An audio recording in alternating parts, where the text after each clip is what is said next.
અમદાવાદમાં 67 થી વધુ વિદેશી પ્રાણી પક્ષીઓ વેચવાનું રેકેટ ઝડપાયું. મકાનમાં ગેરકાયદેસર રીતે ગોંધી રાખી પ્રજનન કરાવી લાખોમાં વેચતા ક્રાઇમ બ્રાન્ચે રેડ કરી આરોપીને દબોચ્યો. અમદાવાદ ક્રાઇમ બ્રાન્ચે નવરંગપુરામાં આવેલા એક મકાનમાંથી વિદેશી પક્ષીઓ અને પ્રાણીઓના પ્રજનન અને વેચાણનું રેકેટ ઝડપી પાડ્યું છે. પોલીસે મકાનમાંથી 46 પ્રાણીઓ અને 21 પક્ષીઓ ઝડપી પાડ્યા છે.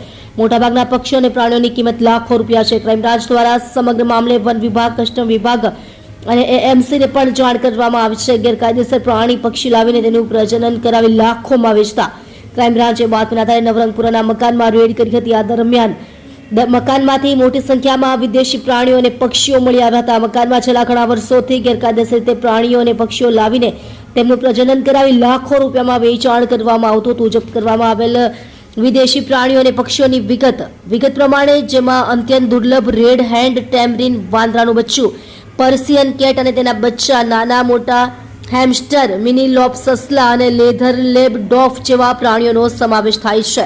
વિદેશી પક્ષીઓમાં આંતરરાષ્ટ્રીય બજારમાં ઊંચી કિંમત ધરાવતા African grey parrot, blue and gold macaw, eclectus parrot, sun ડોનિપોર, ગાના ડોડાન્તુ તેમજ મોટી સંખ્યામાં આફ્રિકન લવ બર્ડ્સ, કોનિયર્સ, કોકાટેલ, બજરીગર અને ફેનીપિક મળી આવ્યા છે. એએમસી, વન વિભાગ અને કસ્ટમ્સ વિભાગને સત્તાવાર રીતે જાણ કરાશે.